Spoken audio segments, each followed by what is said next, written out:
Hi, everybody. It's Julia, your trusted travel expert who helps you find the je ne sais quoi wherever you are in the world.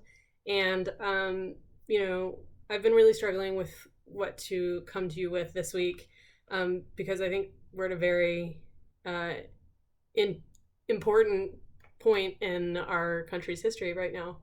Um, I'm not here to talk to you about how to be an ally or racism, or how to solve racism because I'm not an expert. I have just learned the term anti-racist this week. I have thought of myself as not racist, but I've come to realize that that's not enough. Um, and so like I said, I've really been struggling with what to say this week, and I came back to, thanks to a new quote, I came back to why travel is so important and why I choose to do this job and why I love travel so much. And so my previous favorite quote is still a great quote, and I still love it. It's from Mark Twain's famous quote, and I wrote it down. Travel is fatal to prejudice, bigotry, and narrow mindedness. And it continues on. And this is the little piece that I want to emphasize today. Broad views cannot be acquired by vegetating in one little corner of the earth all one's lifetime. So that was Mark Twain back in the beginning of the century. My new quote that I've learned this week is from Maya Angelou. So obviously much later in time and from a much different perspective. And I think I like the tweak of it. Perhaps travel cannot prevent bigotry, but by demonstrating that all peoples cry, laugh, eat, worry, and die, it can introduce the idea that if we try to understand each other, we may even become friends. And I love that because she's maybe less optimistic about the results that come from travel, but there's still hope because it's undeniable that travel opens your mind. Travel challenges you. It gets you out of your corner of the world. It makes you open your eyes to differences, everything from as simple as, how people dress in another, culture, even if it's a culture very similar to yours, how people dress, what they eat, how they live their day-to-day lives. And I think that one of the biggest things that you learn is that they're just differences. The way someone other culture does it isn't better or worse than the way your culture and what you're used to doing it is just different. And sometimes those differences are fabulous, and sometimes you fall in love with those differences, and that's a good thing because if you just know your little corner of the world, you don't know anything different. You don't know that there maybe is a better way to do something or to approach something.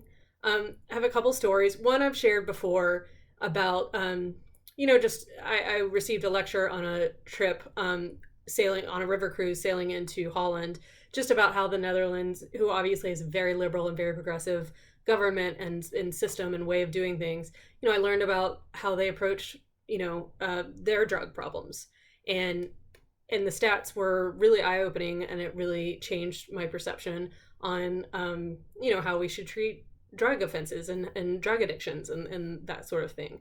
But since race is sort of the issue of the day and really something that we need to address, because in my opinion, well, I'm getting myself ahead of myself, but I got to go to South Africa and Zimbabwe last fall, and in Cape Town we did a food walking tour. And one of the really great things about Cape Town that I didn't know is that it is a very mixed culture. They have a ton of Muslim people there, which I never knew. And it seems that they have done a good job of interacting and mixing. We, at one point, our little walking, I was on a food tour, and our little walking group, was, I don't know, 10 of us or so. Our tour guide took us into what was really a blacks only kind of area, a marketplace. It's above the transit station where a lot of the people that are commuting into town for work, do shopping, grab lunch. It was almost like a food truck village kind of a thing. And we were really, honestly, the only white people there. And that's not an experience I typically have. Obviously, I'm in the majority in this country, and I just don't normally have that. And I will say that I did feel a little bit uncomfortable. I felt that uncomfort. And, as an aside, if that's the way, black folk in this country have been feeling for all this time, it breaks my heart because that's not a comfortable way to feel in your own place, in your own home, in your own country. But what was remarkable about that experience was that I was noticing that I was uncomfortable, and I was like, why am I uncomfortable?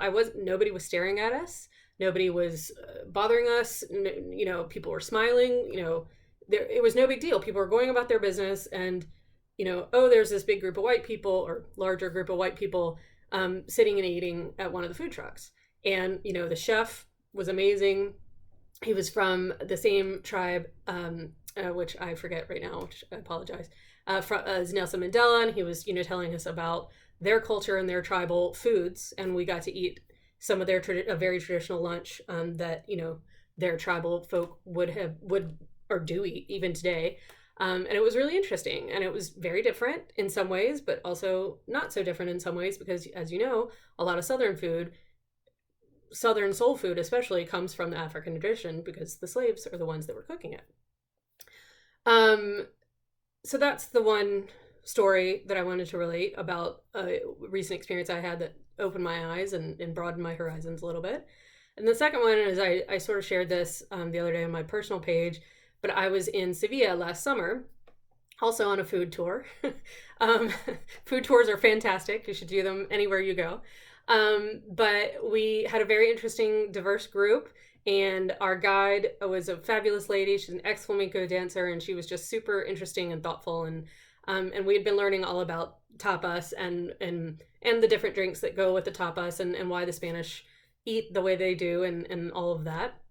And by the end of our dinner, and we ate and drank quite a bit that night, but at the end of our dinner, we got started talking about the state of the world today and America. And, she reminded us, and she was like, guys, calm down. America is a very young country. I mean, we, end of the 1700s, we're like 250 years old. You look at, European countries or African countries or Asian countries, like, we are babies. We're still very, very young as a country.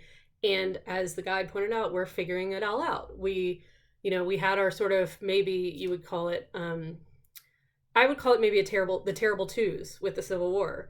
And, I pointed out that I feel that we really haven't atoned for, if not the Civil War and slavery, but at least all of the things that since then, all of the racist policies and systemic things that we've put into place, we've never really addressed them or atoned for them or apologized for them or even admitted that they are racist policies.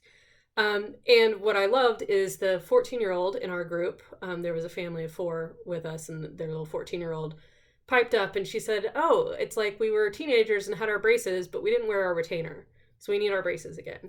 And I have loved that ever since, and it's so apt today. I mean, we need to learn our lesson, and I feel that maybe we have. I hope that we have.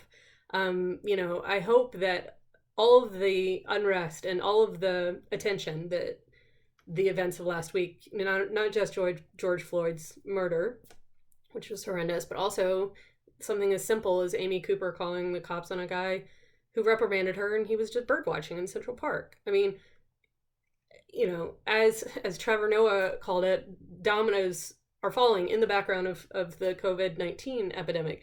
Dominoes are falling, and I hope and I believe that we are slowly, finally, going to take another step forward towards Martin Luther King's dream, right? He made that speech back in the 60s, early 60s, I think it was. And we are still not, we're still not living his dream. I mean, we are much further forward than we were then. And I hope that this moment in history takes us forward even more. So I guess this is just me urging you to, obviously think about, your own privilege and your own place in this world, but think about leaving your corner of this world and exploring this world. Not just this world, how about even just this country? I mean, there are a lot of people that rarely leave their state, and there are a lot of people that when they think travel, they think going abroad.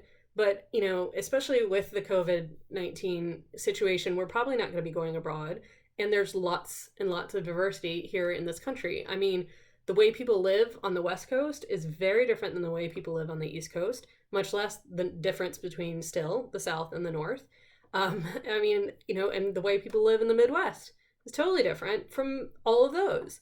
Um, and learning that and exploring that and getting out of just the big cities, because, urban areas maybe are more similar across the country than rural areas.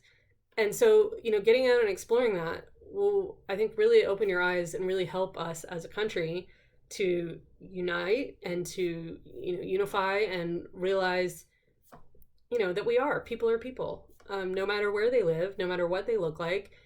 Brothers tease little sisters, mothers love their kids, fathers want to provide for their families. And it doesn't matter where you came from or what you look like.